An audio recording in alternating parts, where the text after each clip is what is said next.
This now, there is growing concern over the high number of senior police officials and crime intelligence members implicated in corruption. The Crime Intelligence Division has suspended 5 high-ranking officers. But let's discuss this now with senior researcher at the Institute of Security Studies, that's Johan Burger, who joins me now from Pretoria. Thank you so much, Mr. Burger, for your time. I mean, is there a leadership crisis in our law enforcement agencies? It seems time and time again we're reading new reports about either police members who are implicated in fraud or criminal activities, or in the case now of criminal intelligence, where we're hearing that, some of their leadership members have been suspended. Yes, good morning. There is indeed a leadership crisis in the police, and it's been there for a number of years. You may recall that in the National Development Plan of 2012, already the Planning Commission found that there is an ongoing crisis in police leadership. So the number of senior police officers being criminally charged, suspended, removed from the police over the last number of years, and especially now in the past few months, just underlines the crisis that exists within the police service. And this really is, I think, a major concern. Right. I mean, recently, even this year alone, the PPE scandal has exposed a lot of corruption, a lot of money laundering, a lot of, irregularities, wrongful, expenditure. When it comes to police involvement or law enforcement members' involvement, I mean, how does that compromise our justice system in this country? Yeah, just before I respond to that question, I'm not at all convinced that we are talking about criminal charges or, such as corruption, as far as General Jacobs and the other 4 crime intelligence officers that were now recently suspended are concerned.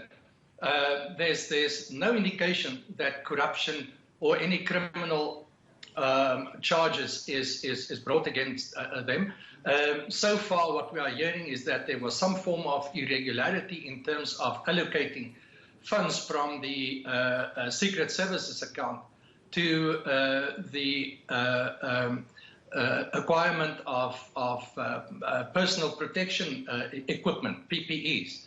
So, whether that justifies suspension is, I think, the main question here. And personally, I doubt that. I think there is clearly something else behind this, something that perhaps later on may become a little more clear. But at the moment, I just find the suspension as a gross overreaction to spending irregularity, which may even just be a once-off problem. And that is, if that is true. We also don't know if that is true. So perhaps we know too little.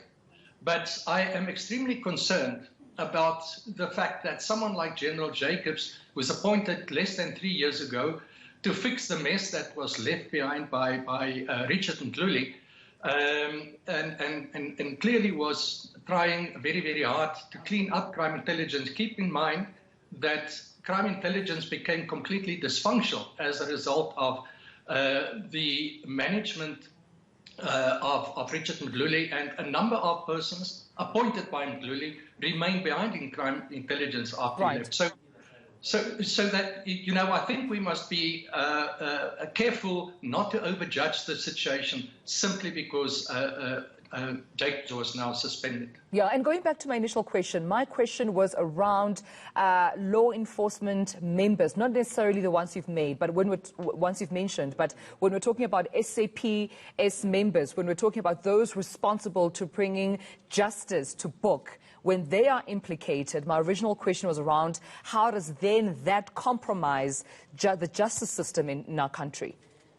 Yeah, well, you are absolutely right. I think, this is something we cannot afford at the moment. It certainly does compromise the safety and the security situation in this country, and especially with crime intelligence that has an extremely important responsibility to provide the kind of intelligence or information that the rest of the police can work with. It's like putting a spotlight on dark areas.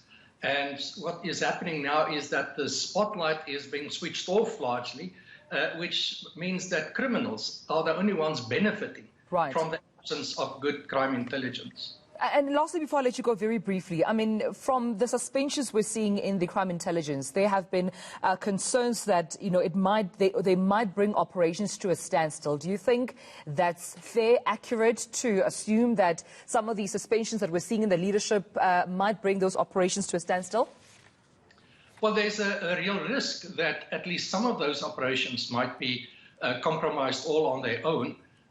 Given the level of the officers and the positions they occupy within crime intelligence in terms of the Secret Services account. Keep in mind that these operations are funded through the Secret Services account. All right, then. Well, we'll leave it at that. Thank you so much, Johan Burger, for joining us.